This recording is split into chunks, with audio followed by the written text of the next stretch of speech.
It was dinner time. Dad glanced at his daughter, who was eating quietly, then frowned as his gaze fell on the empty seat at the end of the table. Where's that worthless girl gone? Does she expect us all to wait for her? His tone sharpened as he continued. Looks like she needs to be punished harder. The butler, pausing mid-motion as he set down the dishes, answered cautiously. Mr. Stiles, Miss Jennifer is still in the storage closet. Would you like me to release her? Dad's hand froze mid-air. His eyes flickered briefly toward the storage closet, a flash of shock crossing his face. He recovered quickly, lifting his wine glass for a sip. For what? Maybe a few more days in there will teach her a lesson better. Otherwise, she would bully her siblings again. The butler glanced at the two children seated at the table, their cheeks rosy with health and their eyes bright with anticipation for the meal. Internally, he pitied the eldest daughter, who was still locked away. After a brief hesitation, he ventured cautiously, Mr. Stiles, the storage closet has been quite quiet these past few days. Perhaps you should take a look. Dad put his glass down with a clink and glared at the butler. She's been in there long enough to tire herself out from screaming. There's food, water, and air conditioning in there. If she still won't admit her faults, then she doesn't deserve to be let out.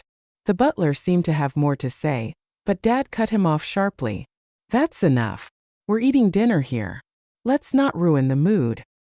He waved dismissively before adding, after dinner, you can ask her if she's willing to apologize.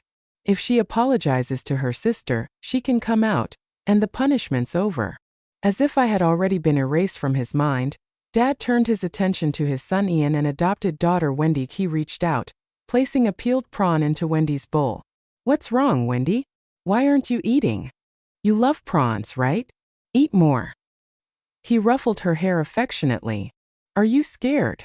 Don't worry. I've already punished Jennifer. She'll never dare bully you again. Wendy looked up, her innocent smile shining. I know you love me the most, Dad. Honestly, as long as she apologizes, I'll forgive her. But now that she's being punished, I'm worried she'll hate me even more. She wouldn't dare. Dad growled, his anger unmistakable. Then his expression softened as he smiled at her gently. You're my favorite daughter. She wouldn't dare hate you. Ian grinned and chimed in reassuringly. Don't worry, Wendy. I'll protect you. I'll chop her hands off if she ever dares to bully you again.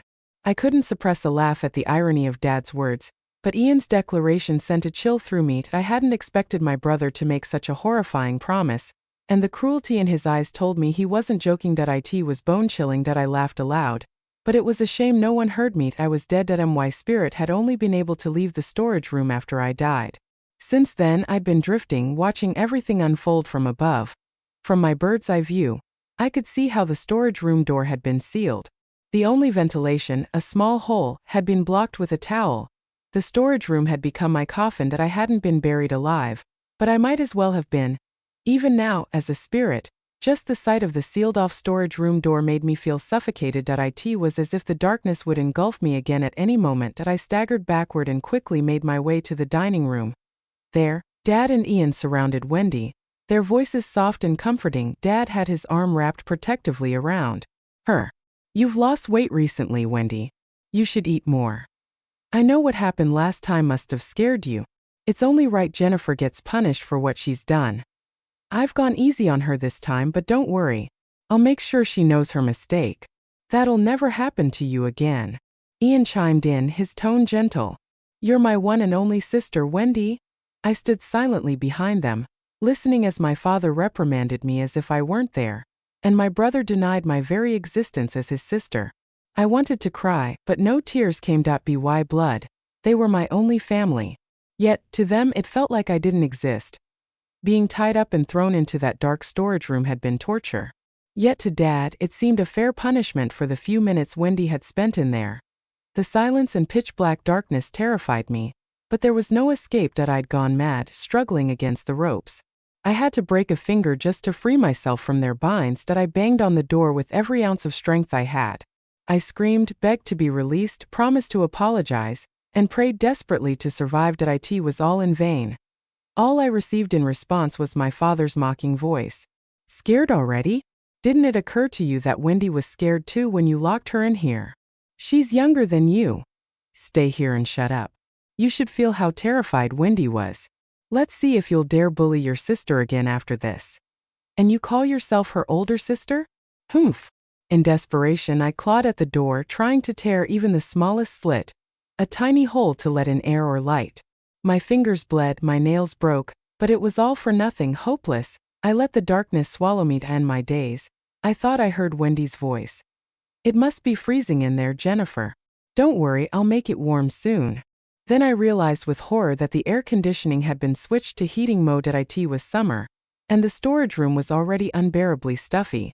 As the temperature rose, the room became a sauna, a private hell. I crawled through the oppressive heat, desperately searching for water to cool myself, only to discover that the food and water in the room had been replaced with trash. I collapsed onto the floor. Helpless pain blurred my senses slowly. My consciousness began to fade after ensuring Wendy had eaten enough and was smiling happily again. Dad finally addressed the butler. Go let Jennifer out. Make sure she's cleaned up and presentable, or she'll ruin everyone's appetite. His expression carried an air of self-satisfaction, as though letting me out of the storage closet after a week was some grand act of generosity. The butler quickly called for others to handle the task. Standing beside Dad, Wendy held his hand with a sweet, innocent smile. Dad, please don't scold her when she comes out, okay? She's your daughter after all. I am not, and I'm just happy enough that you're so kind to me. Dad's eyes softened as he ruffled her hair lovingly. You're both my daughters. However, you're my little princess. His voice carried a note of pride as he added, You're too kind, Wendy. I've been far too lenient with Jennifer. Don't worry. I won't let her bully you ever again. How dare she lock you in the storage room at all? I can't even imagine how scared you must have felt. His tone was laced with anger and disappointment, as though I were some irredeemable sinner. I couldn't help but laugh ironically. Wendy had staged the entire incident. And yet, here they were, two fools playing into her hands. A week ago, she had barged into my room, her voice dripping with malice. I heard you applied to stay in a dorm? You're an idiot if you think that'll make Dad pay attention to you. All I need to do is say one word, and I can make them hate you forever. Without you, I'll be Dad's only daughter, Ian's only sister. Everything you own will belong to me. I refused to waste my energy on her antics and simply shut the door in her face. 15 minutes later, she went to the storage room and started banging on the door, shouting as though someone had locked her inside. When Ian returned from his extracurricular class, he immediately rescued her from the storage room. Then Wendy made her move. She called Dad, her voice trembling with feigned fear. Dad, I was so scared.